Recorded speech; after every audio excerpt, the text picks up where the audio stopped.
Hello, Justice Warriors. Good morning. I finally made it on before noon. Not much before noon. It's coming up on 11:30. So how are you guys? Let me straighten myself out. Check out the necklaces. I haven't worn them in a while, have I? Mark, yay. So I came on for you, dude. I'm so glad you're here because you have been pushing me and inspiring me to stick with my old schedule. So, doing evening lives, then I run into scheduling conflicts with some of my other favorites. Jackie Bushable, hello. Thanks so much for being here, you guys. Where should we start?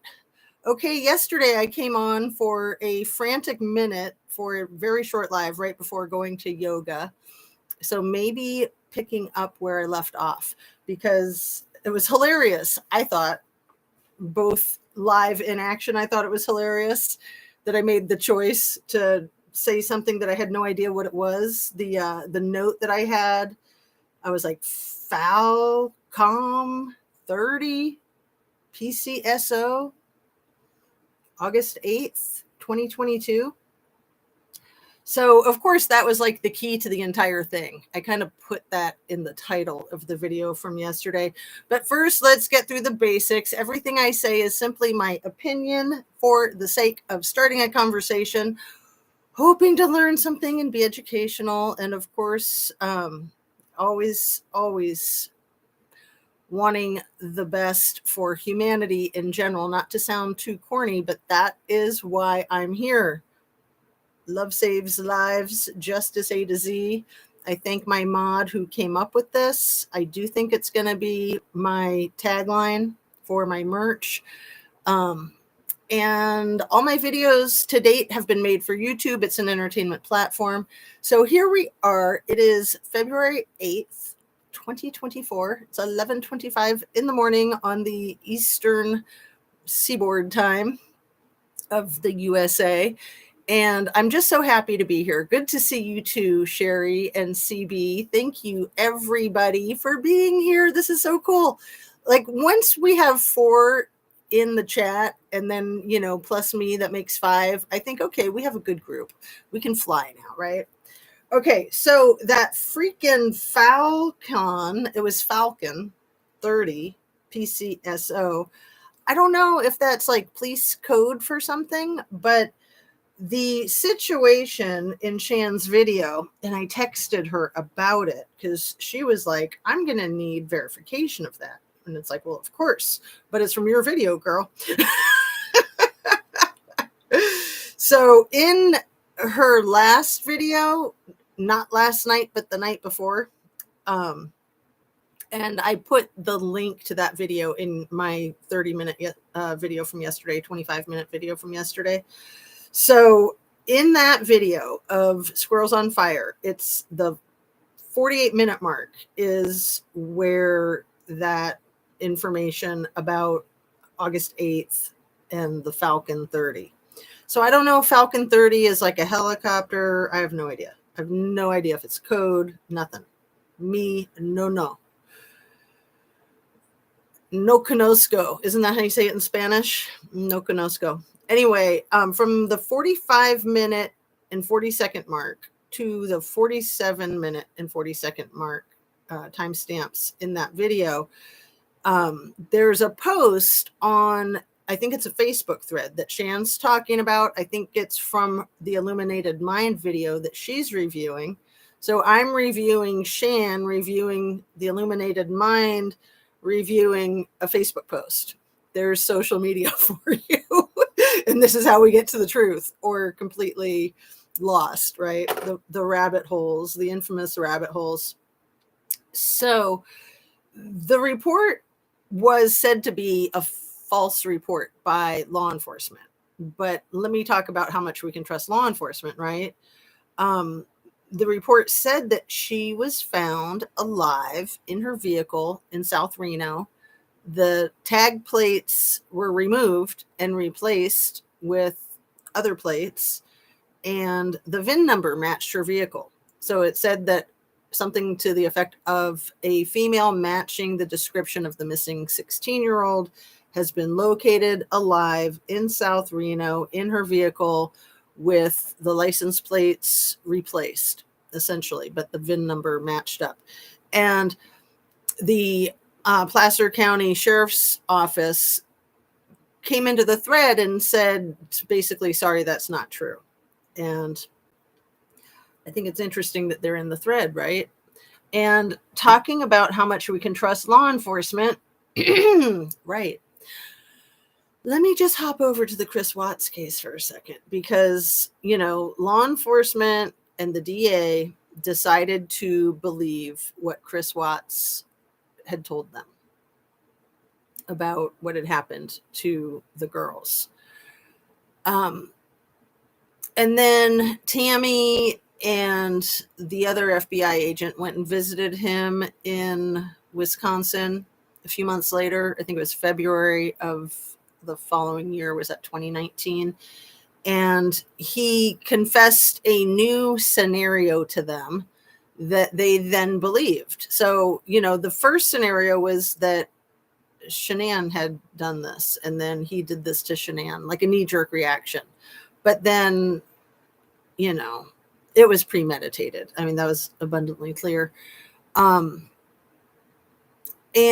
so when he told that new version from the jail in Wisconsin that he placed his two daughters alive and well in the back of his truck with their unalived mother at their feet, who probably had relieved herself, and that he put them in the back of the pickup truck, like it's like a king cab. So he put them back there without their car seats. I think he even said that he didn't have them seat belted in, but I'm not 100% sure about that. But anyway, he was such a compulsive, like OCD type of person, as Shanann was too, as NK is also.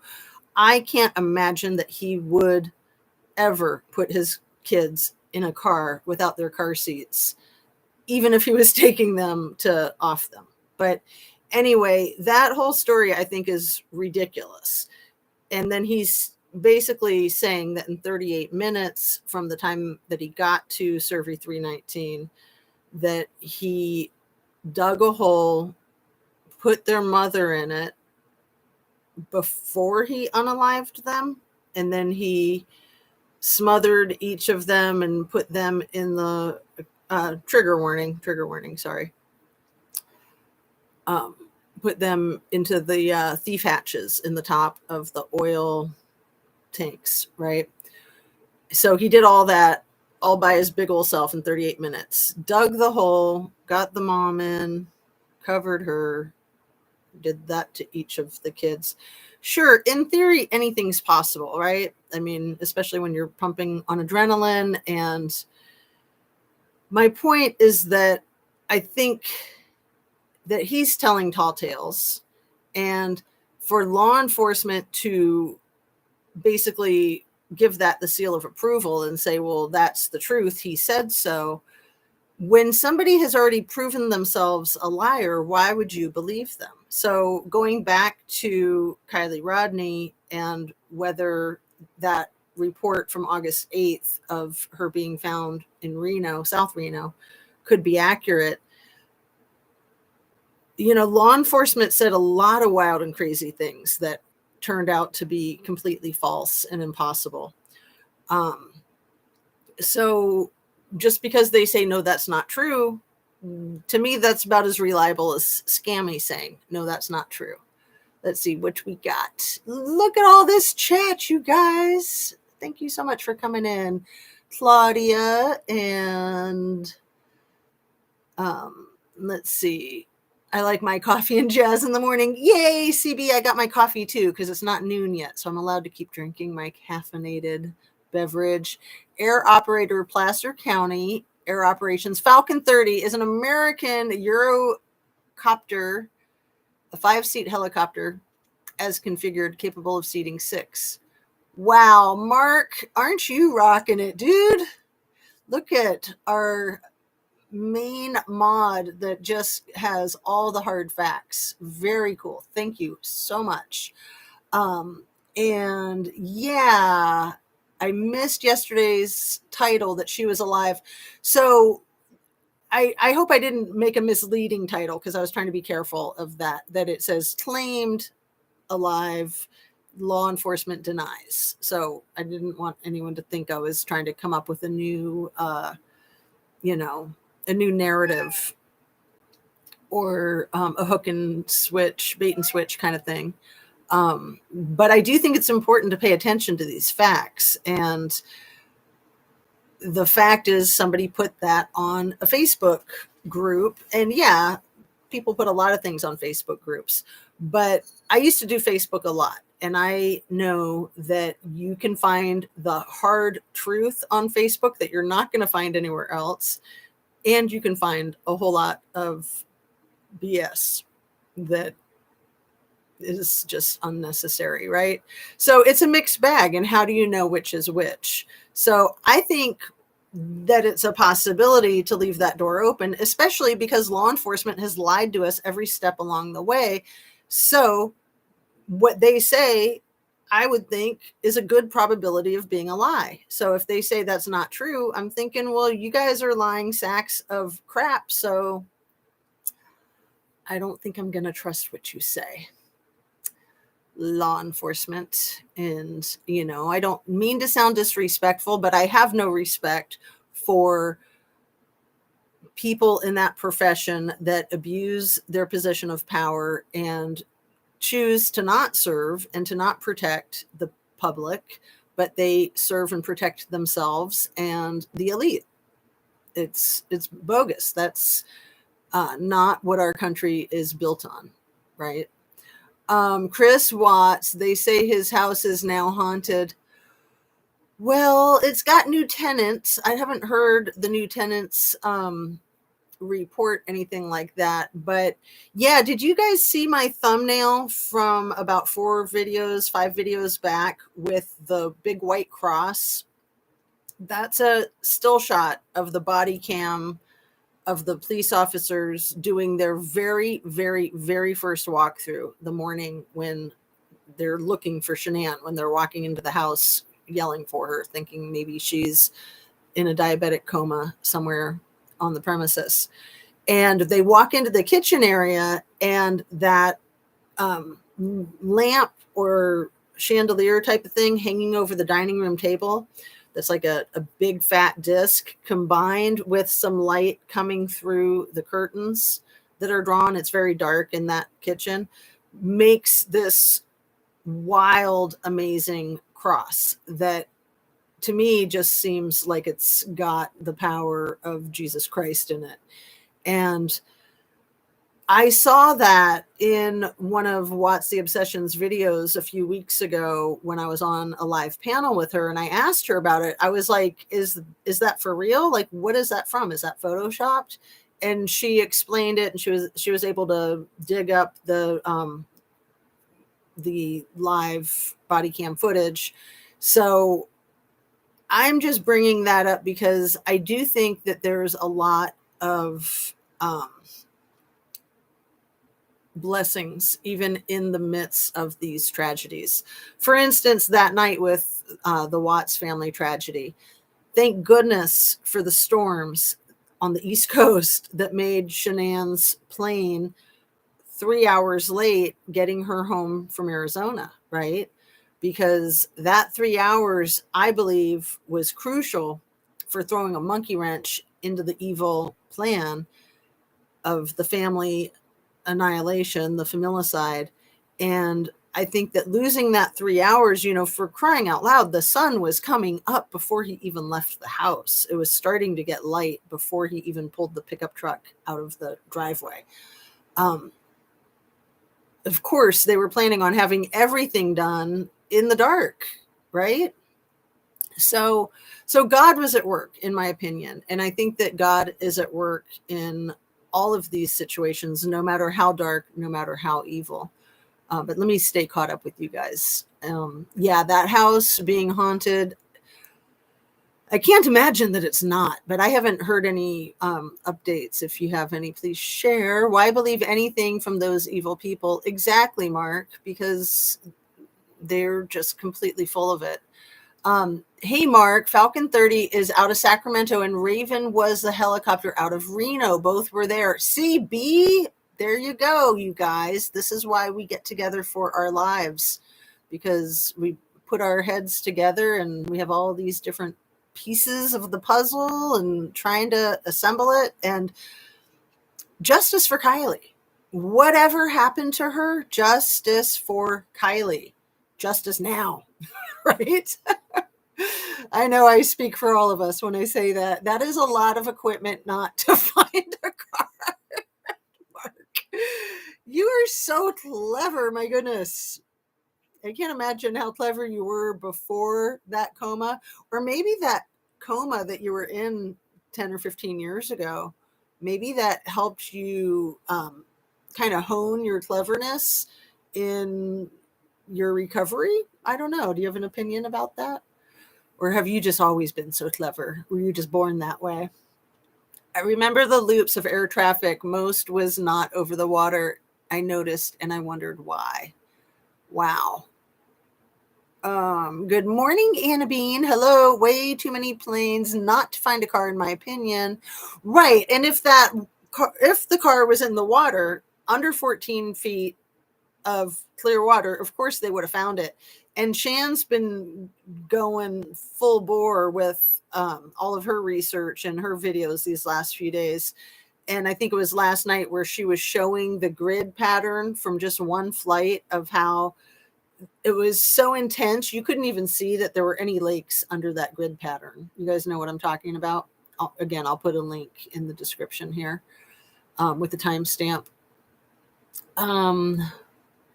Let's see. Were they alive when placed in the oil towers? Well, Claudia, it's hard to say because the DA didn't look at any of the evidence. He didn't go out to the scene of the crime. He didn't look at the photographs because, prosecutorial PTSD, he claims. So how on earth can he prosecute when he doesn't even know the cold, hard facts?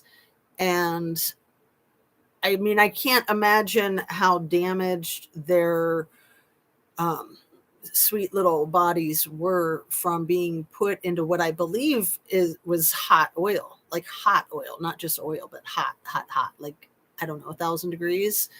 I'm not 100% sure of that. I've tried to fact check it, but that's kind of what I've discerned. That's what I've ascertained over time, is that it was extremely hot oil. They were in there for 3 days before they were taken out. So how could they tell much of anything? I mean, I would think that again, trigger warning, I would think that there would have been a lot more damage, like to their bones, getting them through that hatch. There's people that believe, and there's experts that believe that that they took all the oil out and put it into one of the tanks and then took the side off, the side door that has a whole bunch of bolts. But if you've got the tools to do that and they're electric, you can do that relatively quickly if you've got the know-how, right? The training. And that they put one in on one tank, put the door back on, siphoned the oil from the full tank into that tank, and then put the other one in, and then put some oil back. I don't necessarily believe that. I do think that they were probably pushed through, that they were stomped through. Again, trigger warning. That was a word that Detective Baumhover, is that how you say his name? Detective Baumhover, when he went to speak with Chris Watts at the prison in Wisconsin, he asked him straight up, did you have to stomp them in? Like, he said it real casual. And Chris was like, oh, no, they just slid right in, which we know that that's not true. The 8.5 inches that they say those thief hatches are wide, is what, a paper plate? I don't even think, it would be a full-size paper plate, because a regular sheet of notebook paper is 8.5 by 11. So that's the outer rim, though. That's not the inner rim. The inner rim is smaller than that. And I don't know exactly how much smaller. It could be less. I'm pretty sure it's less than 8 inches diameter. And, Cece was only 3, but she was a little chunky monkey. And Bella was 4. She was probably the same girth as her little sister, even though she was a lot taller. So she was more stretched out. But they said that there were, again, trigger warning, that there were tufts of hair, at least one tuft of blonde hair, I think, on one of the thief hatches. So they say that there was no evidence of them having inhaled the oil, like if they were still living when they were dropped in or shoved in or whatever. I mean, it's so freaking horrific. And it's just blowing my mind to talk about it. Right. And you guys know my trauma, my triggers, their dad did this to them. You guys know what my father did to me and my sister and what he was trying to accomplish. But what he did was very, very comparable to what Chris Watts did, in my opinion. Even though we did survive. It's a miracle. It's an absolute miracle that we survived. We can talk about that for a minute too, but I don't want to lose track of your chat because you guys have so much good input. So just getting back to that last comment, were they alive when placed into the oil towers? I don't trust that they were already deceased.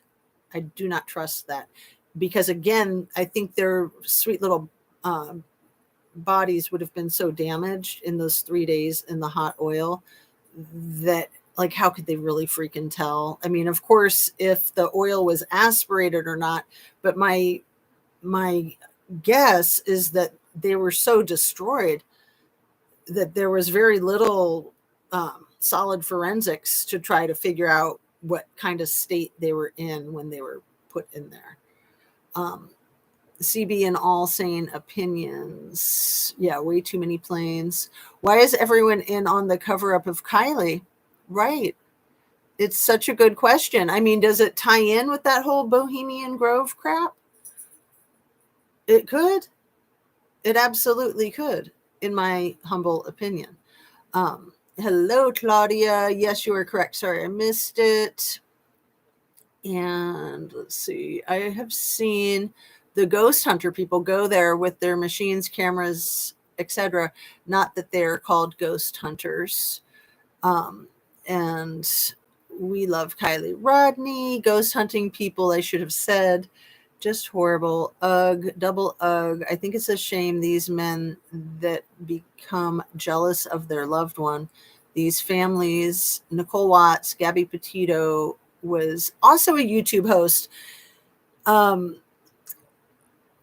Shanann Watts, Claudia, I think you got your wires crossed for a second there. There's a ton of Nicoles in the Watts case. Nicole Atkinson, her best friend that helped bust the charade. Nicole Kessinger, who was a crucial element that created the charade. And then Nicole Atkinson's son's name was Nick also. But Shanann Watts is who I think you meant. I know I called her family the Watts family a month or so ago in a video, when of course I meant the Ruseks. And I said Shanann's family, but I called them the Watts. And then when I was reviewing it, I was like, no, the Ruseks. So I think that's what you meant, was Shanann Watts, Gabby Petito. Yeah, they were both into trying to create revenue for themselves from basically being like an internet star, right? I mean, Shanann and Gabby both had a lot of charisma. They were both very intelligent. They were both really at the beginning of what they were doing. Gabby had not even completed building her website, and Shanann was doing all those Facebook lives, way before anybody was really doing much of Facebook lives. She invited people into her home regularly, routinely, into her kitchen, into her bathroom, when she was giving herself mud masks and, Christmas Eve. I mean, some of this stuff is pretty cringy, but, I think any of us would be pretty cringy if we invited people in to so many private moments, right? We all have our issues. Anyway, we'll try to stay on task here. And yeah, I wanted to talk about Gabby Petito, Kylen Schulte, Crystal Turner, and Kylie Rodney, and where the commonalities are. And all four of them were discovered in national parks. So that's a big one. The thing that I was referring to with Gabby Petito and Kylen and Crystal is that of all the body cam footage from that August 12th, 2021 event where the domestic violence occurred in front of the Moonflower Co-op, and two parties called 911. And then when the police caught up with them, they were at the entrance of the Delicate Arches. And we've all seen that police body cam, thanks to Paula Plunder. I remember watching the very first one, like within days of her being found, I think. I mean, it was really quick and fresh. And I watched the entire hour plus. Paula is amazing for being on top of that stuff. And I know that she's tried. I know that I've tried. I know that other parties have tried to get the body cam footage of Melissa Hall, who was the park ranger that worked for the federal national parks. And she took Gabby aside and spoke with her one-on-one for an extended period of time. You can see that in the other officers' body cams.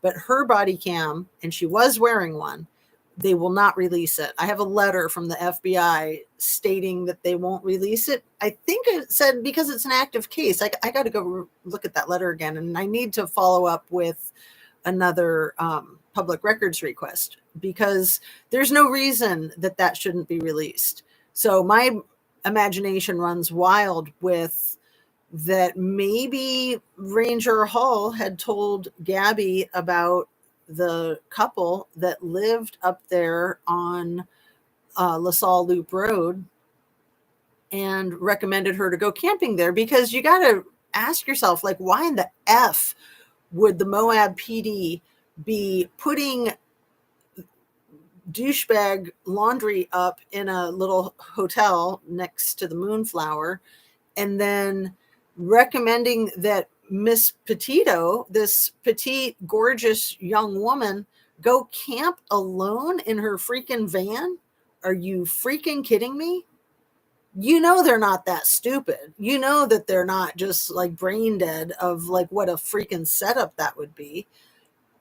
And I don't know what the sleeping arrangements were that night. I don't know if Brian stayed in the hotel that they put him at.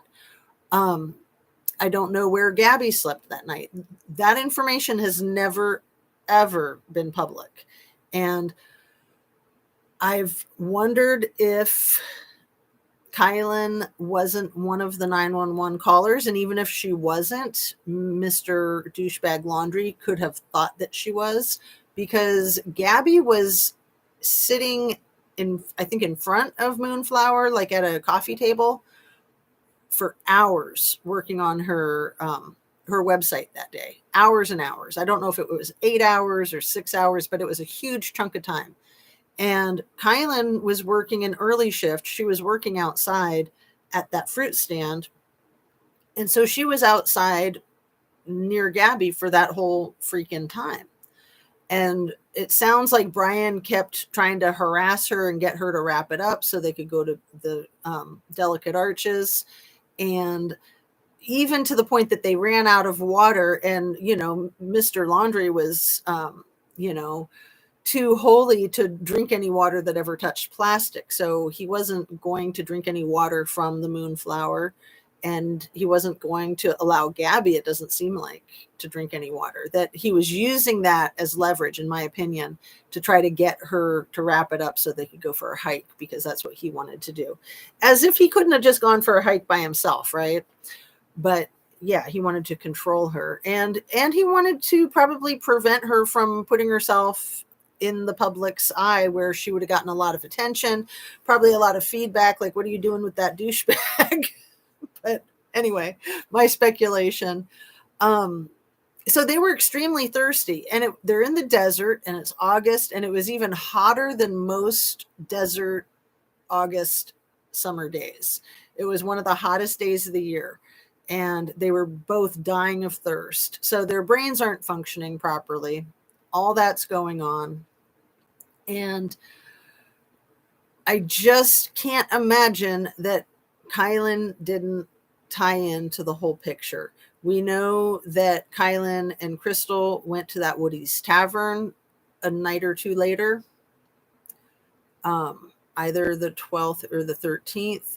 There's rumors that Gabby and Brian went to Woody's Tavern. It's a very famous tavern. Maybe they didn't drink, but maybe they were playing pool or something. But we've probably all seen the videotape surveillance still shots of Kylen and Crystal ordering drinks at the bar. And, this is a really small town. So if they were all there and they ran across each other again, but they were shot, I think, 5 bullets each on August 14th, on a Saturday morning at about 11:35. They know the precise time because there was a wedding nearby and everybody had it on their freaking video cameras, right?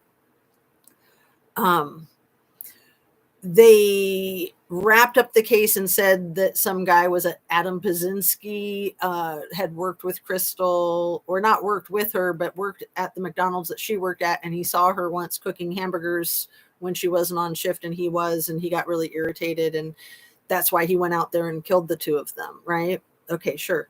And then he just happens to be deceased too. So there's no way to verify anything. We just got to trust law enforcement again. Right. The law enforcement that lost a $50 million lawsuit to the Petito family for their blundering of the case. And, good for the Petito family, good for them. But still, none of those law enforcement officers were fired, demoted. They were all promoted. So, wow. Then Mr. Laundrie gets on an airplane and flies to Florida from, I think it was August 17th to the 23rd. And Ms. Petito checks in to a Fairfield Inn. I did verify that it is a Fairfield Inn. They're in Salt Lake City by herself for 6 days and 6 nights. And again, allegedly working on her website. And Brian Laundrie's story of, I can't believe that they didn't try to even come up with a better story, that he flew to Florida to help his father clear out a storage unit to save money. Okay. The plane ticket's expensive. The hotel room's expensive. The clearing out the storage unit, obviously his father could have done that on his own. If it was really to save money, then why spend all that money? Why not? I mean, anyway, so he leaves town 3 days after these two women are gunned down. He leaves not just town. I mean, they already left town, but he leaves the entire part of that country and flies back to Florida. And then he gets back the 23rd. She checks out of the hotel. And then the 25th, I think, was the day that they were in the Mary Piglets. 25th, 27th, something like that. I think it was the 25th. They were in the Mary Piglets, and then they went directly from there to the Whole Foods, and then she was probably unalived that night. But I think that I've looked it up, and that technically it says that her date of becoming deceased was August 27th. But they don't know. I mean, the speculation is that when that other YouTube channel, Red, White, and Bethune, was driving by the van parked out there at the Grand Teton Spread Creek National Forest, and that the door was closing, and that there were sandals at the back door, and that her hat was in the front passenger seat. I think everyone's speculation is that it happened that night. It happened after Mary Piglets and after the Whole Foods. And if not for Red, White, and Bethune, he could probably claim that she was missing and that she ran away. You know, she was depressed. What was the Lana Del Rey? You don't want to be forgotten. You want to be remembered. Whatever crap, that sweatshirt that they tried to push as Kylie's first excuse, first scenario. They could have run with that with Gabby, and you know, they tried to run with that with Shanann too before they were found. These people that just quote unquote disappear.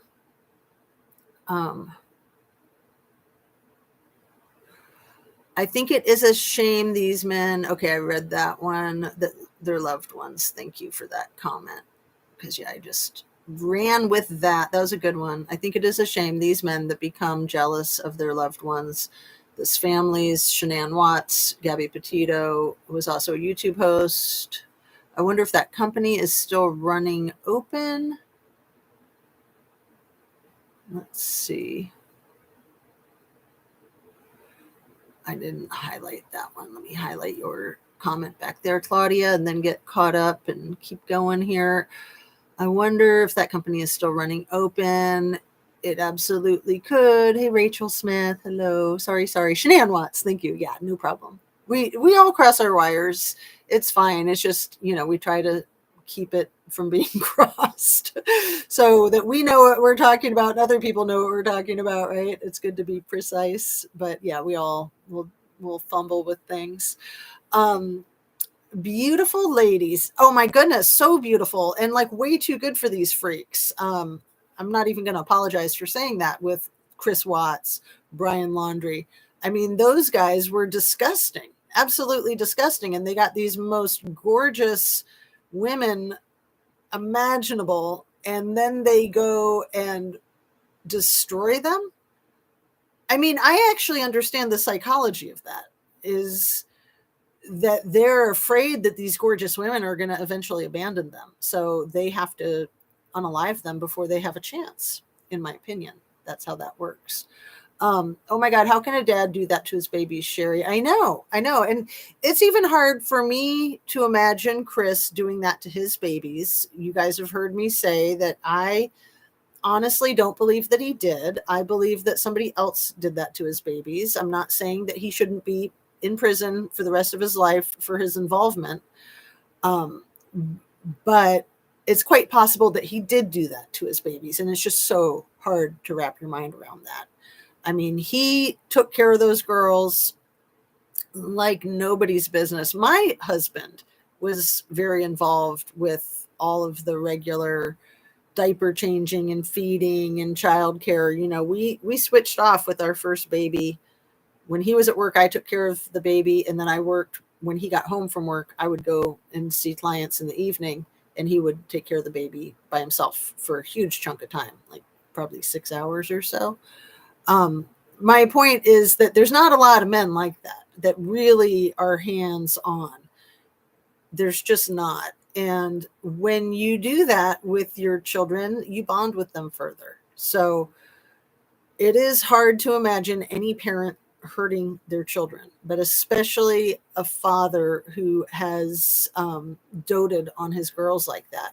However, let me say this, because I don't think I've ever said this. I don't think anyone I've heard say it. All the videotapes of him like carrying those girls around on his shoulders and doing push-ups with them on his back, and, you know, wearing the backpack, or I think when he's mowing the lawn. And we did stuff like that. Me and my husband did stuff like that with all 4 of our children, but only to a point. Like, these films, these videos that Shanann made of him, in my opinion, he looks pissed with the kids back then, because it's already hard to mow the lawn in the sun. And then he's got one in a backpack to make it even harder. And yeah, we know he wanted the workout because he wanted to be buff and tough and all that, doing the push-ups with the girls riding him like a horse. He was in it for himself. He wasn't doing it to entertain the kids. He was doing it to be a hunk, right? That was most likely his motivation. But those girls riding on his shoulders, whacking him on the head, I mean, he had no ability to set boundaries with Shanann or the girls. So to me, it makes perfect sense that he got so fed up that he just couldn't take it anymore. I also like to think about, or I can't help but think about, him taking care of those two baby girls alone for that weekend while Shanann was in Arizona. And we all know how hard it is taking care of two little toddlers, and then with their primary caregiver out of town, especially after they just spent 6 weeks having full access to her in North Carolina. And they only saw him for 1 week. And now all of a sudden they're left with him, and he's not even interested in them. I'm sure he's texting Nicole the entire time, right? Or like texting, whatever. I'm sure all kinds of disgusting crap. Anyway, let's stay caught up with you guys. I love your sense of humor. Idaho is my first case. Hey, Jackie Bushable, thank you for the compliment. I think sense of humor is so important.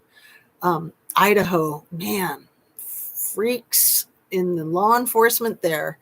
Don't know much about the others. Good morning, Sandra. And let's see. Same with law enforcement in Kylie's case. Promotions for all. Right. And then it certainly seems like Scammy was promoted to little princess queen or whatever. In the Idaho 4 case, I haven't spoken about this in a while. There's just that whole theme of the Jacks and King and Queen. And I just can't help but think of the Game of Thrones.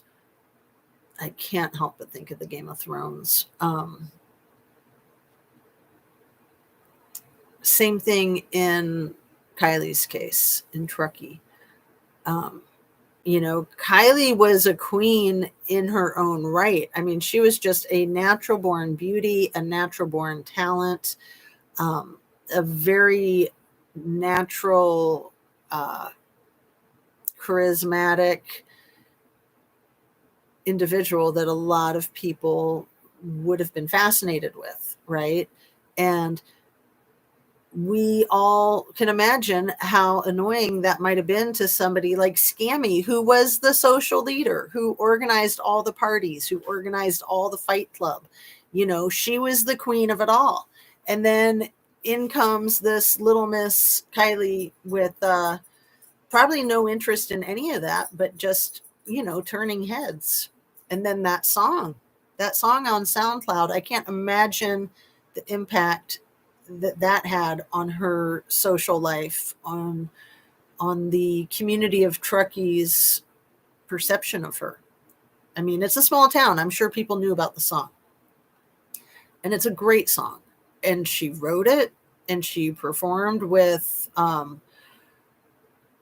Crepe, I think that's his name. And he seems like he's pretty well along in his career. I'm not sure, but another great talent. And doing a duet like that is just phenomenal. Most people don't come out with duets. They come out solo, and then they achieve a point in their career where they start doing duets. But she was already there. She wasn't even 17. Come on. Okay, Claudia says, poor Shanann, I love to pay attention to the red flag. She suspected. Too bad she did not take her babies and go. Right. She was looking for houses in North Carolina. She, I think, was talking about splitting up with Chris. It's so sad. I mean, of course, she was pregnant and she wanted to try to work on her marriage, and she was buying him books and trying to talk to him and trying to get him to open up to her. All very reasonable things that I think anybody would do. And it's just really disgusting, the end result with that. Really disgusting that NK is still free, running wild. And Mark Molina says, I think it's connected. And I'm curious what you're saying you think is connected, because I've been kind of all over the map with talking about Kylie, the Watts, and Gabby Petito, and Kylen and Crystal. So a lot of people probably don't know that Kylen Schulte had a younger brother named Matt Schulte, who was shot, I think, 2 years before she passed away. And he was shot at his friend's house, allegedly, like trying to climb in the window. And his friend thought he was a burglar. That's the story. You can look it up on the internet. You can Google Matthew Schulte in Montana. It's a very questionable story. And then his mom, Kylen's mom, wasn't even upset. She was just like, yeah, accidents happen. So that's weird. Kylen had a little baby years prior that somehow passed away when that little baby was a year old. So there's a lot of interesting and sad aspects of that tragedy, other than the obvious horrific outcome, the two of them getting gunned down out there in their beautiful oasis of a campground. And they'd only been married for 4 months. I think Crystal also had 2 children that she lost custody of. I think she had a history of substance abuse, addiction. And, they were both, what's the word? They were just both working hard at trying to better themselves and living in this very expensive town. Moab is a lot like Truckee, where, it's a tourist town and they need people to work at the restaurants and, to support the economy. But the people that work at these grocery stores and restaurants can't afford to live in the town. So, so they did their van life thing out there at LaSalle Loop. I can only imagine how gorgeous it was, but it was also very far. It was like at least 45 minutes from work, I think. So that was a big deal for them to go into town and back up to their camp. But I think they needed to be up that high to be comfortable for sleeping arrangements, because down low in the summer, it's going to be hot all the freaking time, even at midnight. Anyway, yeah, let me keep up with you guys.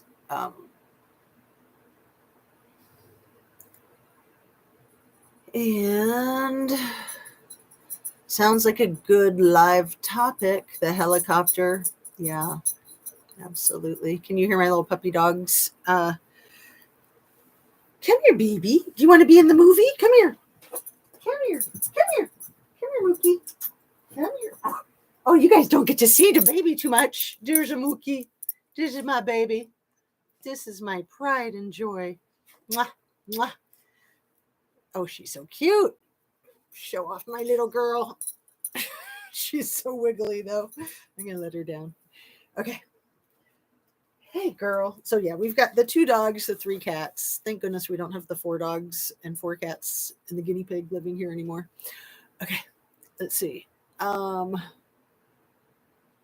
And Watt's case was the first one I really got into. Yeah, I tried so hard not to get into that case. You guys, the way I got into the Watts case was watching the documentary of, just an overview of the whole story. I watched a really good documentary a few days ago. I can't believe I haven't shared with you yet. Frida Kahlo. I'm sure you guys know the artist Frida. That is such an excellent movie. I don't think it's so much a documentary as it is like a biography, and it stars Selma Hayek, and she's phenomenal. And just the whole history of Frida, I am a big fan of hers, and I was not aware of so much of like the political and the government ties. Her husband, Diego Rivera, I always wondered what she saw in him. So after watching the movie Frida, I understood what she saw in him. But man, amazing. I highly recommend checking out Frida, that movie, if you haven't seen it yet. Anyway, sorry. Pack up and go to mom's. Well, at my age now, I learned you cannot change anyone, including your husband. You can only change you, me. Yeah. Yeah. I mean, she was there for 6 weeks, which coincides with the 6 weeks that NK and Chris Watts will admit to being together. But I think everyone suspects that they were together long before that. It's just that that's when it became extremely hot and heavy. And then the plan was hatched. And then he first tried to poison her in North Carolina with the oxy that he is going to take to his grave. How he got a hold of that oxy. It's so cute. I'm sure you guys are talking about Mookie. My best friends are dogs. Yeah. Puppy's collar. Oh, what about Puppy's collar? Oh, the noise, the ching ching. Same here, Mark. I tend to like animals more than people. Well, animals don't mess with us the way the people do.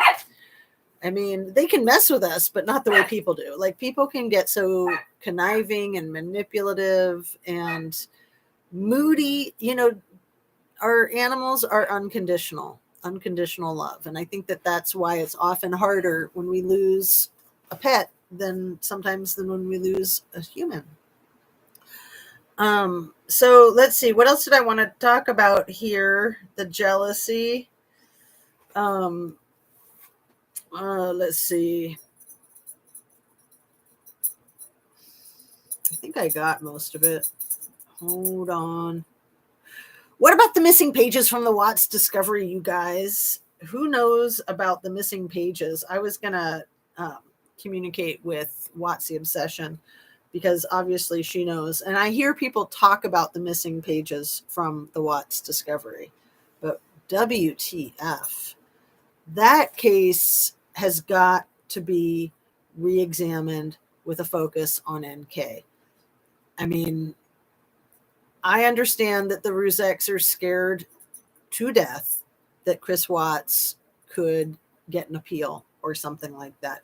I don't think he has a snowball's chance in hell of ever getting out of prison, no matter what.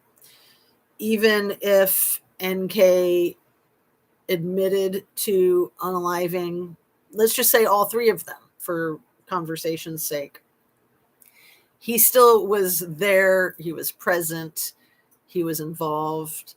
He lied and he lied and he lied and he obstructed justice and he interfered with an investigation.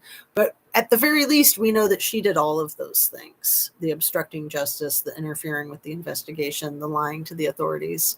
I mean, these people. And then for that DA Rourke to come out onto the streets of YouTube and talk on his wife's channel, The Survivor's Guide to True Crime, that was magnificent.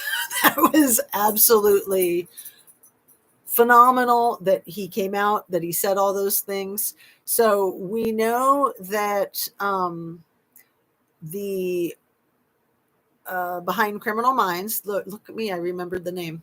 Behind Criminal Minds got their video back up. Plunder got her video back up. I think Plunder's whole video got back up. I think Behind Criminal Minds may have redone their video. But either way, there's also the channel, I think it's Zawalski or something like that. It starts with a Z. It's like Zowski. And that channel, I think that he has some of the actual clips from the Survivor's Guide to True Crime video that D.A. Rourke and his pompous wife spoke so callously about everybody who wants complete justice for the Watts family and wants to keep society safe from people like NK. And all they want to say is, leave NK alone. She's a victim. She's nobody's victim. Come on. I mean, she tries to play the victim. I'll give her that, but she ain't nobody's victim. Anyway, where are we at? We're just about an hour, and the jingle. So, there was another case, you guys, about was it at Monmouth Mountain? It wasn't in the Tahoe area, but there was a case just a couple of days ago of a 16-year-old being stuck in one of the ski lifts and dangling and then trying to fall into a net with the ski patrol, and the ski patrol kind of missed. And so I don't think she passed away. She may have, but she was gravely injured. The ski patrol with their net didn't really cushion her fall. So I was horrified to see that on the news, and I thought, my goodness, not another Tahoe thing. And no, it's not another Tahoe thing. I think it was maybe Southern California. I don't know. I'll have to look at it again if anybody else heard about it. But why, going back to the Gabby Petito case, why is there no surveillance footage shared with the public of Brian Laundrie checking into that hotel or motel right around the corner from Moonflower where the police took him? Why is there no surveillance video footage of Gabby checking in or out of the Fairfield Inn establishment in Salt Lake City? What are they hiding? Like, why did it take an entire 12 months plus for the video footage of Whole Foods of Gabby and Brian Laundrie going in there? Why did that take almost a year? Or over a year, because we know that there's other footage like that. Like, for instance, at the Mary Piglets. The Mary Piglets tries to deny that there was any trouble hardly at all, right? Brian Enton, and we can thank Brian Enton for all of his commitment and legwork, his gumshoe detective abilities, and his willingness to go to these places and try to talk to these people. And the people at Mary Piglets would have nothing to do with him or sharing of the story. And even the girl who claimed that she was at the table next to them, and she made that like TikTok video talking about them fighting. I think Mary Piglets even tried to say that she was lying. Like, I understand that these people, they have businesses, they want to protect their business, they want to protect their revenue, but covering up the truth, covering up danger, I mean, it's domestic violence. It needs to be talked about, especially people who are going to be so brazen like that in public, like in a restaurant or on the sidewalk. If they're going to be that out of control when they know people are looking, imagine when they think no one's looking. Just freaking imagine. So before we wrap up, I want to talk for a few minutes about my process of furthering my own understanding and healing in my PTSD. But I see CB has a nice long... Oh, don't forget to hit that like button. I haven't even shown my creepy thumb. Please hit that like button if you'd be so kind. And share, subscribe, ring your notification bell. I don't know where those signs are, but that's okay. I've got some other signs, like the one behind me that I'm blocking, that says "Love will save the day." But I've already got this on my hat for you guys to stare at. Anyway, he is someone's husband. No, no, he is someone's husband. Um, I'm not sure. You're talking about. You're not talking about the doggy, are you? Yeah, I'm not sure.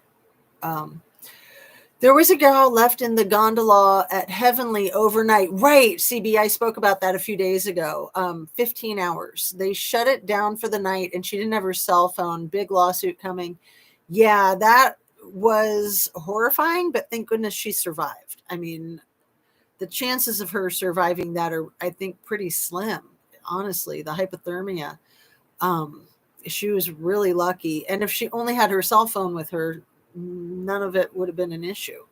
Um, I don't necessarily like cell phones, but they do give us a lot of safety in a situation like that. So, yeah, I think it's important to have our cell phones with us and to have them charged, to always try to have them fully charged. Because you never know when the electricity might go out. And then if you're already low on your battery, then it's going to die and you're not going to have access. Yeah, that was really sad and interesting that. That Tahoe is back in the news. Poop scooping, LOL, Fred Field. Glad you're back in the mornings or afternoons. I'm going to try to do mornings just because I'm better in the morning and I love you guys so much and I don't want to let anybody down. And poor Mark was just bumming. It was so cute a couple days ago when I caught him in a live lamenting about how I wasn't doing my morning lives anymore. And, things have shifted. My schedule's changed, but I'm very committed to you guys. And yeah, I'd rather do it earlier in the day because that's my habit. That's what you guys are used to. And that's when my thought process is the most, when it's the most. Um, let's see. And I was going to tell you guys about my new level of understanding thanks to all of this good YouTube work. They don't want bad publicity, but they are showing bad characters to me. Right. Absolutely. And yeah, I mean, these places are famous. Like Mary Piglet's is a famous Tex-Mex restaurant there in Jackson. And that's not going to make people not want to go there. If anything, it's going to make people more interested in kind of seeing it as a tourist site, right? And you would imagine that these places all have surveillance cameras because they have to, because crimes happen. People steal things, people get violent. Like the Lazy Dog restaurant where Chris Watts and Nicole NK went out to eat.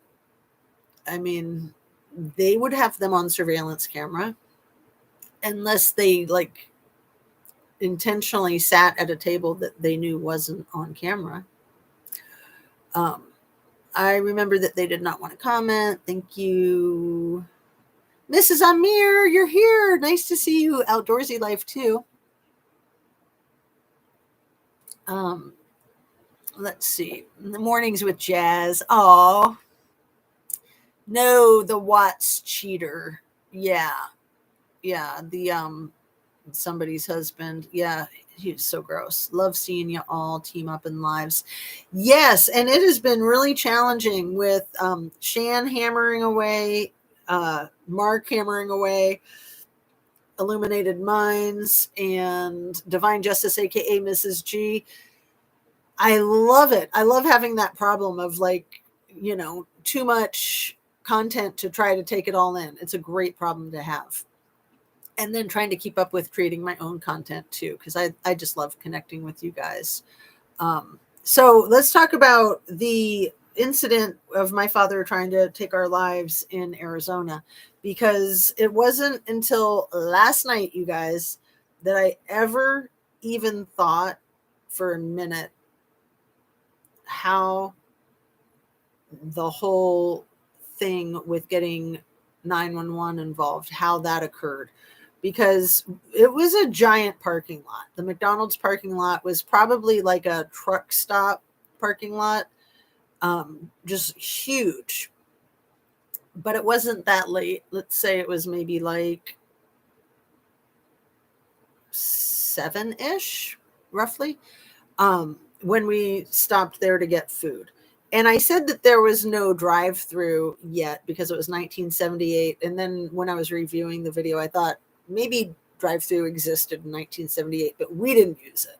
We never used it. So I'd have to look that up, but I didn't want to speak inaccurately. So, we parked the car far away from the restaurant. We walked into the restaurant to use the facilities and buy food. We came out to the car and sat in the car to eat because that was what our father told us to do. And I had wondered, like, well, why wouldn't we just eat in the restaurant? Because we're like cramped up in this car for, long days driving cross country from California to Florida. You can't get much further of a drive than that. And with the dog and with the cat. And so when it happened, when the carbon monoxide poisoning happened, and I opened the door and fell out of the car, and that's what saved us. What really saved us was likely, this is pure speculation from just last night. I just kind of got to this new level of awareness. Somebody saw what was going on. Somebody called 911 because, again, this is 1978. So somebody had to go into the McDonald's to get them to call 911. And when I became conscious and there were so many lights and first responders and a huge crowd of people. So I don't know if that was people from inside the restaurant. I don't know if that was people driving by that were just spectators, just rubbernecking it the way people do. They see the lights and they want to know what's going on. But thank goodness for whoever saw me. Likely somebody saw me fall out of the car. Somebody saw likely my father get out of the driver's seat and come around. And then they saw that my sister was in the back and they were like, what the hell's going on here? So probably whoever called 911 was suspicious right away because shit just wasn't adding up. So the police were probably suspicious right away too. This father trying to explain why on earth he would be forcing his kids to sit in a running car in a parking lot eating when there's a restaurant right there and we've been in the car all day for a couple of days already. So yeah, it was just fascinating to me that I had never really thought about how from the outside looking in to the situation, how things happened, because I've spent my whole life since then trying to put the pieces together from what I knew. Like I was conscious all the way up until I opened the door and I started to fall. Like I remember like starting to fall out the door, but then I was unconscious midair from the carbon monoxide before I hit the pavement. And I didn't fall hard, but still, I mean, falling a couple of feet like that onto a blacktop. And then we were parked so far away from the restaurant. It's a miracle that anyone saw. And thank goodness he didn't like drive off somewhere more private to do this. Thank goodness he was dumb enough in his genius IQ to think that he was going to be able to pull this off in the parking lot. This is, again, further speculation that if he poisoned us successfully in that parking lot, that he would have driven away. No one would be the wiser, and he would have ditched us somewhere. And then eventually he would have told a story to my mother, who would have eventually been like, I haven't talked to the kids in a while. And he could have said anything. He could have said that we ran away from home. Who knows? Who knows what his evil freaking plan was? But another thought that I just had last night is that he probably had the car rigged to poison us with the carbon monoxide while he was driving, and it probably wasn't working. And so therefore he came up with his plan B. So it was more spur of the moment. It's not like he had planned that out. But I know for a fact that he was planning it out before we went on that trip, just with the whole lie of this incredible job offer in Florida. He bought us more things that Christmas than he'd ever bought us before. But again, in hindsight, it was things for him, not us. He bought us a new stereo. He bought us all these great records that we never heard of. They were great. Like, I remember the Beatles and Cream and Neil Young. Great records that we loved, but he was really buying them for himself. But he was also kind of showering us with all these gifts. My sister's birthday was right before we left. He not only showered her with gifts for her birthday, he showered me with gifts for her birthday. And then, he fed us our last supper, freaking McDonald's. Of course, we were kids. We loved McDonald's, but he was trying to buy off his guilt, in my opinion. But it's just phenomenal how in opening up and sharing with you guys, it's helped my brain kind of go to a further place than it's gone before. I literally don't think I've ever gotten to that point of trying to figure out how the first responders were contacted, like who did that. And thank goodness for them. But I do think that I'm going to do a public records request for Flagstaff, Arizona for 1978 for late January and see what I can find for records on that. So yeah, let me catch up with you guys. And, I love sharing with you guys for my own healing and recovery. But I will say again and again, I also hope to inspire other people to work on their own trauma, because it's easy to focus on other people's trauma. And that's what we do here in true crime. And I think that it's important to focus on other people's trauma because we can help and we can learn from it, but that we need to be clear with our own trauma. That you guys have heard me say it again and again, that we can simultaneously escape from our own problems by, immersing ourselves in someone else's. And while we're doing that, we can be figuring out our own issues. So, for instance, I've always stayed away from the true crime cases that involve kids because of my own triggers.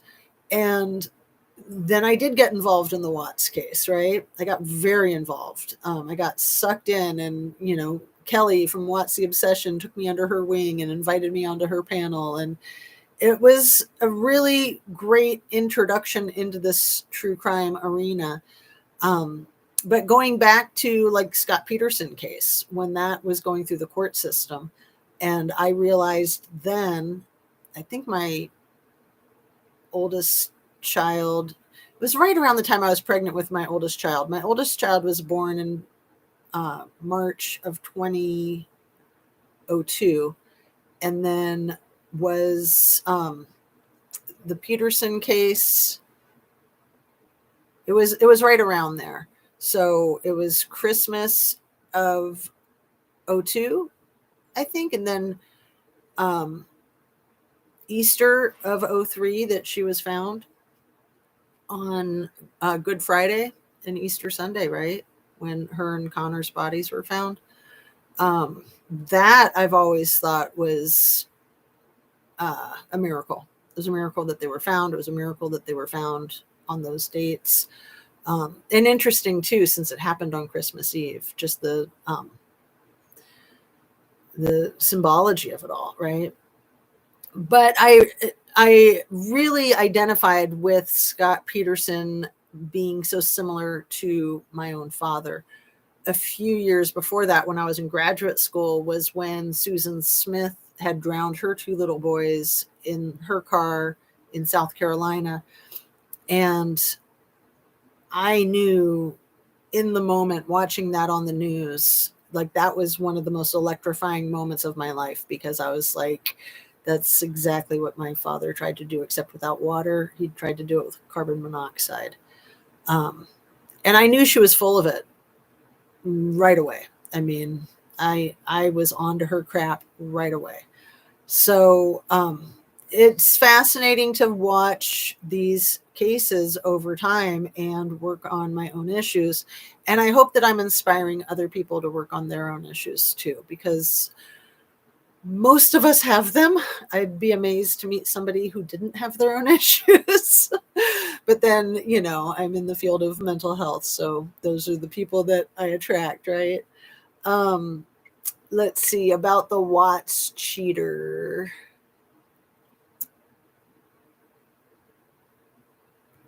Yeah, I know. Can you imagine some gross guy like Chris getting somebody like Shanann to marry him and then cheating on her? I mean, give me a break. It's like funny, not funny. It's really, really crappy. Um, let's see. If anything, it shows you don't stand for criminals. Um, put distance between you all and others to avoid attention. Oh, yeah, the physical distance in the parking lot. Right, but wouldn't it have been smarter for him to like drive off somewhere down a dirt road, but he wouldn't have known the area well enough. And then we would have been like, why are we sitting here to eat our burgers? What? So yeah, and see, this is the thing with criminals again, like Chris Watts and Kay. They have their plan. No such thing as the perfect crime, because you always get the monkey wrench. You always get the unexpected. Um, something like, had the dog not started to throw up, I wouldn't have opened the door, because I did not realize I was passing out too. And I didn't know that my sister was passing out from the carbon monoxide. I thought she was passing out from feeling like she had the flu or something. Um, thank God for people that are aware of their surroundings. Sandra, that is such a true statement. Absolutely. I know it makes me think of like Nick. People call the other Nick in the Watts case, the neighbor, they call him Nosy Nick. And it's like, thank goodness for people like that. People like to criticize Nicole Atkinson for trying to find Shanann when she found out she missed her doctor's appointment. Thank goodness for people like that. Thank goodness. Without those two, Chris could be not in jail. I mean, seriously. Um, yeah. Did your dad pass out too? I know your sister became ill and the dog vomited. No, so he was in the front seat and he had his window down right to the level of his nose. It was down about 3 to 4 inches. But at first I was sitting right behind him and I saw that his nose was like right there at the window level. And I thought, that's interesting. Like, why is his window cracked? And it was cracked an odd amount. Usually, like if you crack your window, it's just an inch or two, but it was more like 4 inches. So he was just trying to make sure that he didn't get sick too.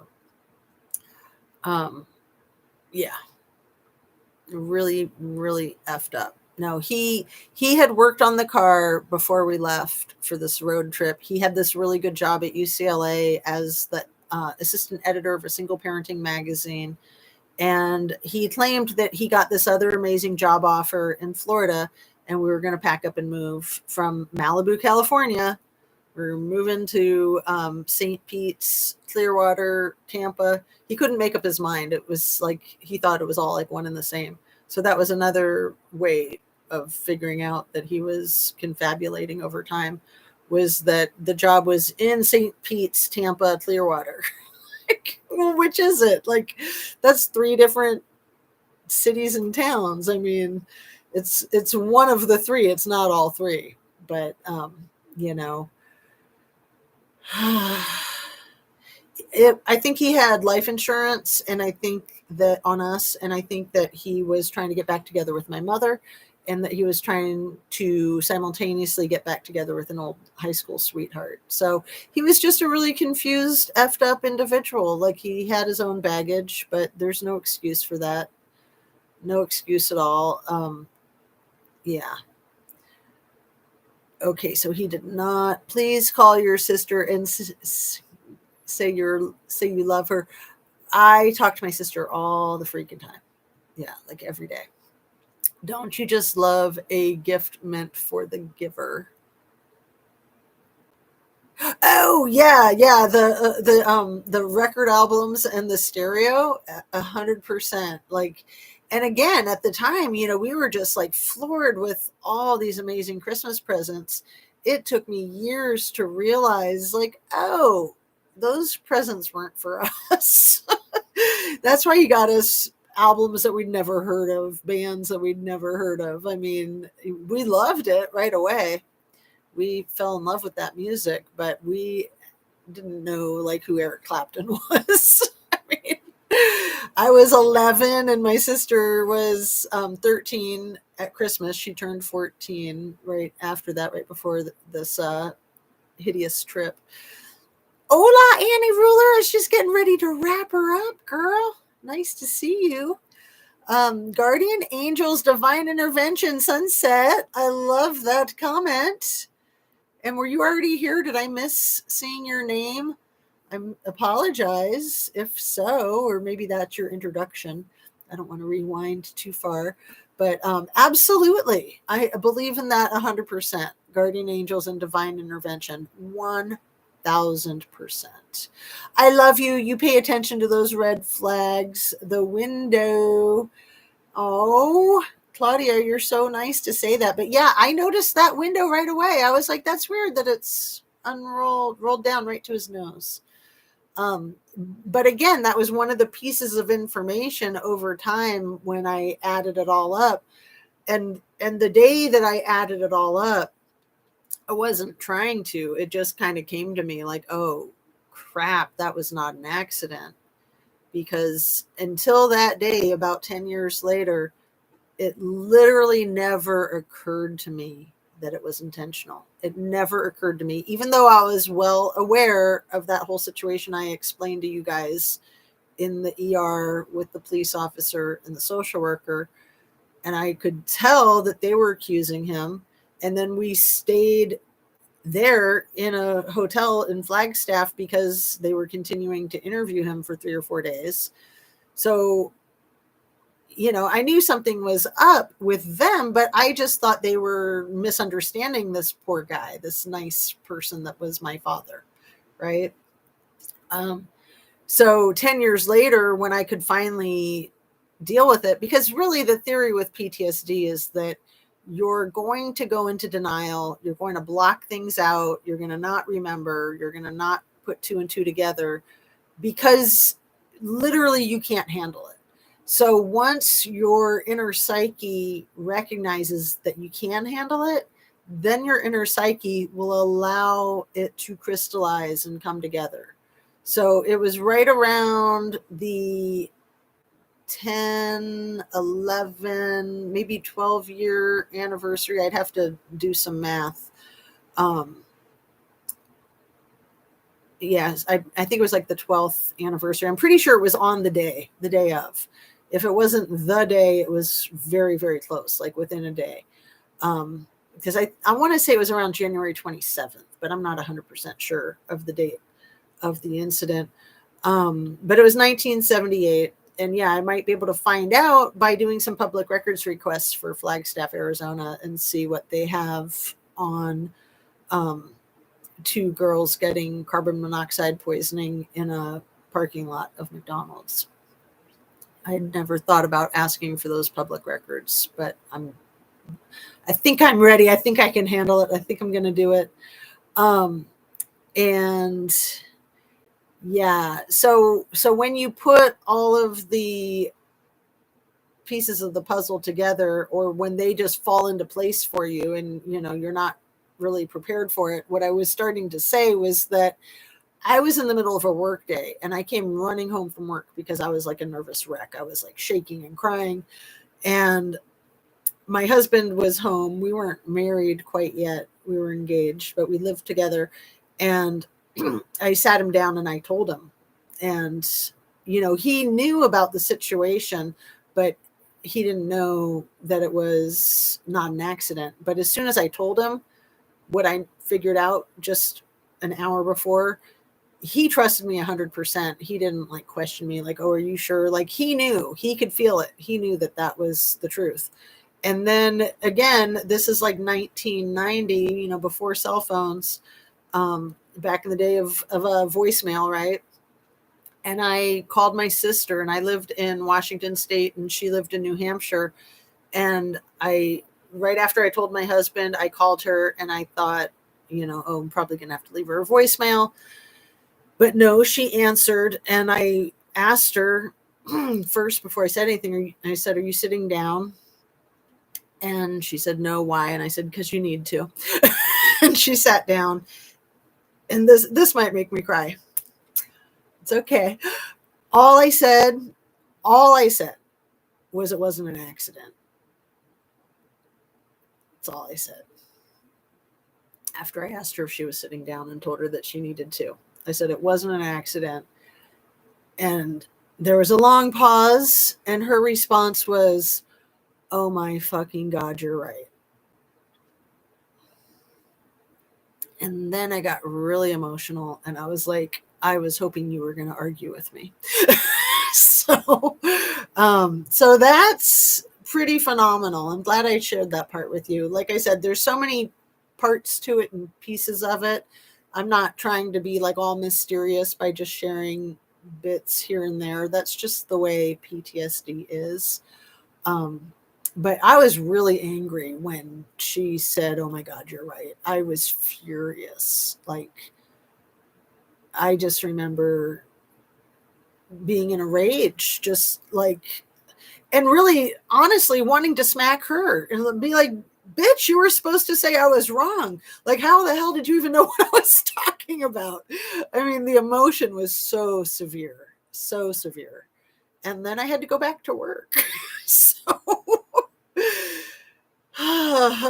laugh or cry, right? I didn't think you were that old, cheeky.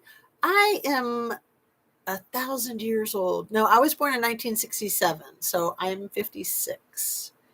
And I've said it a lot in my YouTube channel, in my little year and a half of having my YouTube channel.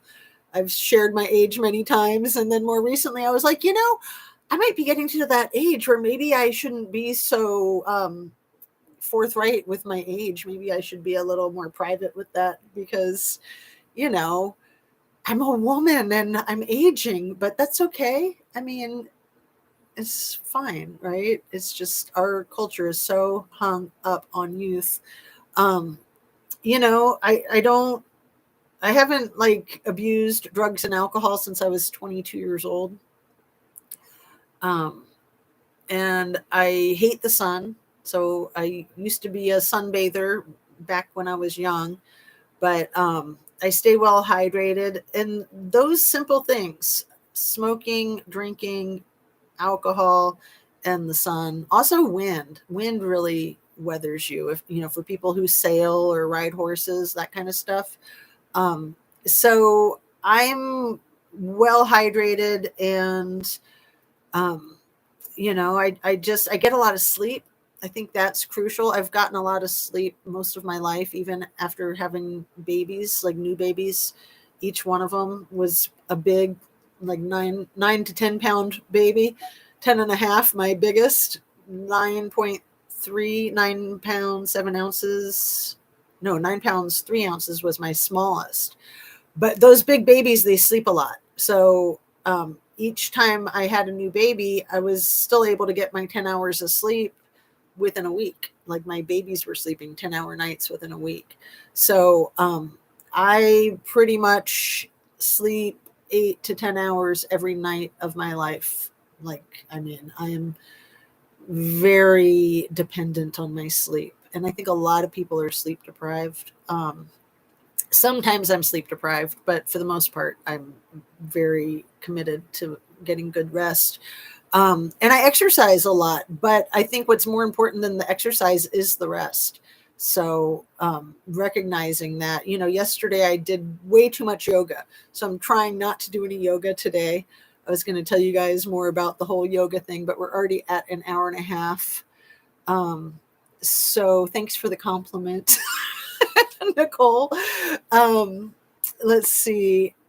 I could have swore you were still in your 40s. Well done. Oh, it's funny too. Like when I was in my 20s, people thought I was a lot older. It's really funny.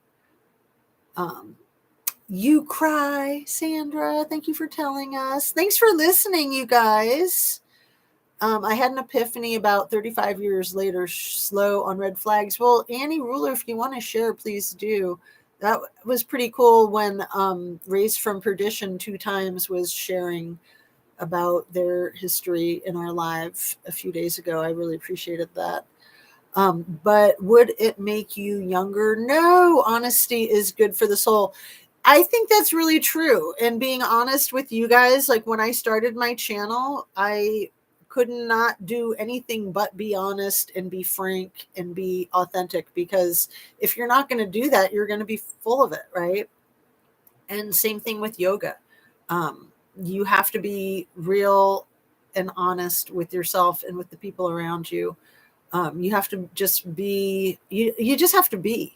And so the combination of the YouTube and the yoga is a beautiful combination. I love that I gave up my job. I'd been wanting to forever. You guys have probably heard me drop that information a few times over the last year. And I honestly didn't think I'd be able to. I felt like I was too dependent on the paycheck, on the financial security. And so I was waiting until things changed, and things did change, but not the way I thought. But I just decided that I needed to get out of that mess because I wasn't being honest with myself at work. The job had a lot of good things about it, but there was crap there too. And it's just not worth it. Life is too short. Oh, and I wanted to tell you guys my toe is getting better. So that incident happened right before I gave notice, and it played into it, but it felt like it happened for a reason. And I almost want to hold up my toe and show it to you guys, but I won't, because I told you I wasn't going to do any yoga today. I did that a few weeks ago. It was hilarious because that was a very tricky yoga move, but I did it. So yeah, I did way more yoga yesterday than I intended to, but I didn't hurt myself, but I am taking the day off. I keep telling myself that. So I won't show you the toe today, but maybe I'll show it to you on the next live because it's so much better. I think I'm completely out of the woods. And I wanted to share with you guys tea tree oil, because I've shared with you guys arnica. Arnica is really good for bruises and injuries, but tea tree oil is really good for cuts and scrapes. And I had to take a bunch of antibiotics so that it wouldn't get infected, because it actually did get infected. And they were afraid of it like going gangrene, you guys. Like they were afraid I might lose part or all of my freaking big toe. And I still have my toe. I even still have my toenail, knock on wood, because that could still go. And if it does go, it may grow back. So it's not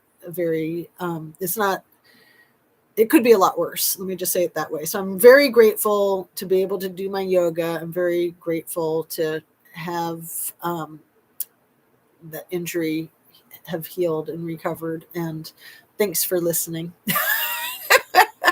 But yeah, just being very honest and specific. There you go. Let's see. So sorry you had to go through that, Chaz, but glad you were talking to us about it. And the last live where I was talking about it, somebody said something like, really sorry that happened to you. And I responded with, I'm actually not. Like, in a way, I'm glad that it happened, because it's made me who I am today. And I like who I am today, and I wouldn't want it any other way. But yeah, it's a long haul to figure that out. And again, the being honest with yourself and being honest with other people. If you're someone like, let's just use NK, for example, or Brian Laundrie's mother, for example, or his sister or his dad. If you're lying to yourself and you're lying to everybody all the time, you are so screwed. You are never going to have the freedom in life of truth and honesty. Never. The healing process is such an arduous process, even with the truth and honesty. So if you're somebody like Scammy and all you do is confabulate, Chris Watts, and yeah, isn't that what set that girl off? Was, I think it was Ara was the first one to compare her to Chris Watts with the Duper's Delight. I might be getting that wrong, but I think it was Ara. And yeah, they're like birds of a feather, right? They're cut from the same cloth. And yeah, good luck with your life, MF. Good luck with your life. We have to be honest with ourselves. We have to be honest with other people, or we have nothing. Absolutely nothing. So thanks, Sherry. I appreciate that comment. Epiphany another day. Yes, Annie Ruler, we would love to hear what you want to share. Annie Ruler, so sorry to hear that, but always pay attention to those thoughts. Yeah, things that make you go, I'm honest, but people got to be very, very, very, very specific when asking me a question. Yeah. And you don't want to be honest to the point of recklessness. Like, there's some people that I would never share that information about my father. I just wouldn't, because I don't trust them. So, it's funny to share it on YouTube because obviously it's a public forum and there's going to be some randos out there that are untrustworthy that might and almost guaranteed will try to take it and use it against me. But, that's on them. I mean, I've gotten better about identifying that because we all have to be careful with the truth and with honesty and not use it as a weapon, and be cognizant of the choices that we make, mostly being cognizant of the people that we expose ourselves to, whether we're exposing our secrets or not. Just being around certain people. They can be toxic, they can be deadly. Like, let's say going to a party where somebody like Scammy shows up. And that's one of the problems in most work situations. You're going to be around other people that you don't know and that you didn't choose to be around. So you've got to be very careful. You just have to. And yeah, I knew that was asking. I figured it wasn't when skiing you a question, Nicole. Show us tomorrow. Oh, I love that. That's hilarious. I will. Maluka Sunset Salty Sage is on it. 100%. I need to get me some of that. Is that the Maluka honey or is that some other? I'm going to write it down because I think you are correct. My mother was really into that, and I'm not real familiar. I think it's in honey, right? Maluka honey. Unless you are allergic to tea tree oil, trust me, it sucks. Oh, yeah, tea tree oil is so awesome. I love the smell of it. But yeah, if you're allergic. Is the toenail black? No, it's not. It had one little tiny black spot on it, and there were parts of it that were turning white. But I think that it's actually not going to go. I think I might be able to keep it. I'm so happy. I've never been so happy about a toenail in all my life. All right, you guys, I'm going to go and wrap it up. Oh, Sandra, Maluka honey. Awesome. Yes. And yeah, you spelt it differently. I'm going to write it down that way too, so that I can be sure to find it. Yeah, that was what my mom swore by, Maluka honey. And it's expensive. It's really expensive. Oh man, lion's head mushrooms are awesome. They help me with so much health-wise. I've never even heard of that, Nicole. Lion's head mushrooms. What? Shrooms? Yeah, I swear by tea tree oil. More than anything, I swear by arnica. And more than anything, I swear by just the 3 hots and a cot, like they say about prison. We would say that about the psychiatric hospital. Just having 3 hot meals a day and 8 hours of sleep a day, that will turn your life around if you're struggling with anything. Just getting on a schedule, having a routine, a time when you wake up in the morning, time when you eat breakfast, time when you eat lunch, time when you eat dinner, and a time you go to bed at night. Like, that is the best medicine right there. Oh, I love it. Honey and turmeric works wonders too for wounds. Wow. That is wild. Honey and turmeric. I'm writing it down so I don't forget, because you think you'll remember these things. Turmeric. And then it's like bzz, and then the chat doesn't show up on the live for like the first 24 hours. I think that YouTube goes through and makes sure there's not a bunch of bad words and stuff. Manuka is the wonderful honey. And it obviously doesn't help with memory. Good one, Nicole. What do they say that ginkgo leaves help with memory? But yeah, I think stress attacks your memory. So having less stress in your life and getting your rest, getting your exercise. Oh, my necklaces, you guys. I broke out the necklaces. Remember, I made these earrings and these necklaces this last summer. I haven't worn them all in a while, but I added this other necklace that I just purchased recently that I showed you guys up close the other day. So I won't take it off again to show it to you up close, but I will try to show it against black so that you can actually see it, because it's real small, especially being overpowered by those bigger necklaces.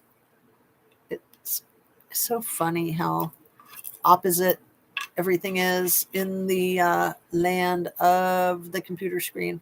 So there, it's like a greenish stone, and it's kind of got like a basket weave of the gold wire around it. So I love this set together, and I had wanted to mention it. So now that I've mentioned it, now it's safe to wrap up. Seeing your show live always makes me feel better. Oh, Kathleen, I'm so glad. I love seeing you guys. It makes me feel great just to be connected with my tribe. So thank you. And I hope you guys have a great day. I hope you can get your rest. Take it easy. Acupuncture is one of my favorite things. And one of the things I loved about acupuncture when I first started getting acupuncture treatments in Seattle was the acupuncturist would always say, no matter what time my appointment was, she would say, make sure you relax for the rest of the day. It helps your acupuncture treatment take full effect. And I love that. And I love to try to adopt that mentality every day, whether I have acupuncture or not. Just try to stay as relaxed as you can. Like, that's just such a healthy way to live.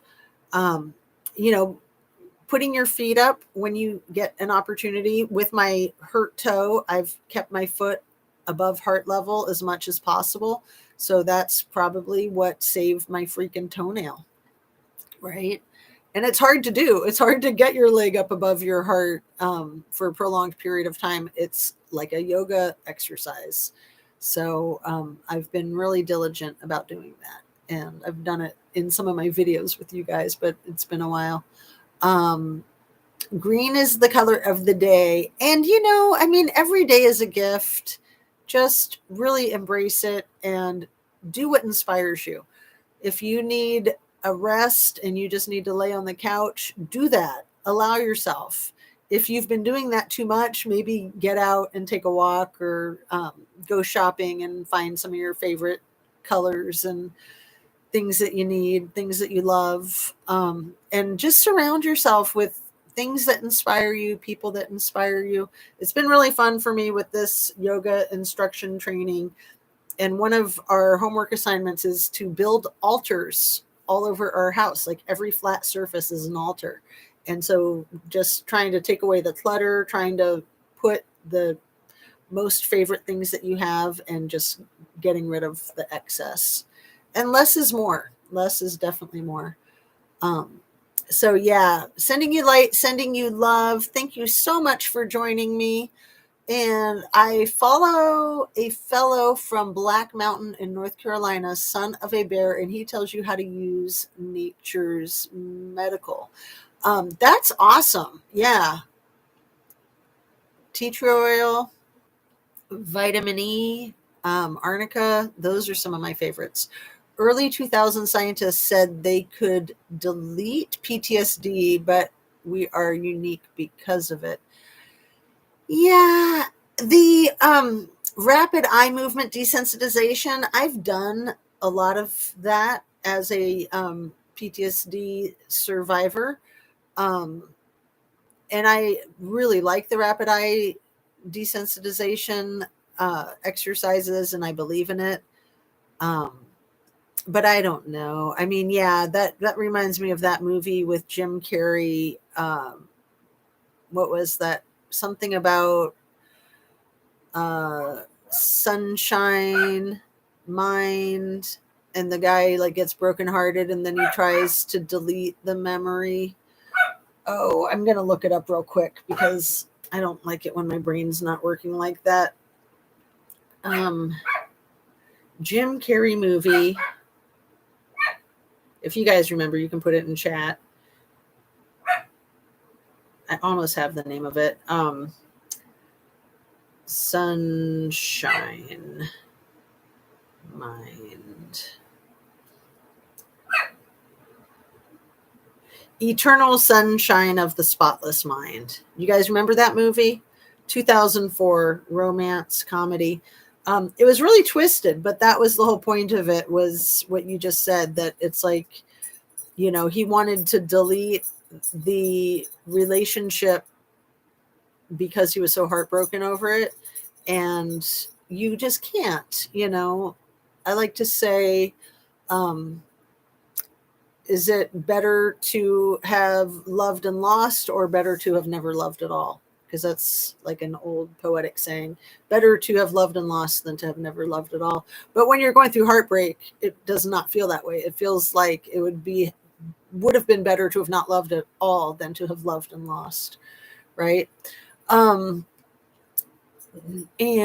arnica cream healed my entire left face in less than 2 weeks, broke bone and nose. Oh, wow.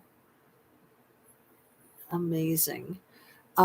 And Annie Mueller did the EMDR, the eye movement desensitization. I thought it was rapid eye movement desensitization, REMD, but anyway, we know what it is. A Beautiful Mind. I love that movie. I love A Beautiful Mind. So yeah, I just pulled it up. It was the Eternal Sunshine of a Spotless Mind. But yeah, A Beautiful Mind is great. Great movie. All in my medicine cabinet. My husband thinks I'm crazy. Nope, just Cherokee bloodlines. All right, you guys have a lovely afternoon. It's just about 10 minutes after 1. No, Sunset, that's fine that you were off. That's a really good movie. Anybody who hasn't seen A Beautiful Mind with Russell Crowe, that's a beautiful man right there. But it's a fascinating story. And, I should rewatch it, because it's trying to say that this guy that was a genius was also crazy, and that the government wasn't using him as a vehicle, when very likely the government was using him as a vehicle. And then they were saying that he was crazy and imagined it all and put him in a psychiatric facility, in my humble opinion. Apple cider vinegar with the mother is best, but regular apple cider will work for sore throats. Awesome. You guys have a fantastic day. Thanks so much for joining me. See you on the next one. And just be. That's your homework. Just be. Breathe. That's also your homework. And we'll see you soon. Love and light. Thanks again.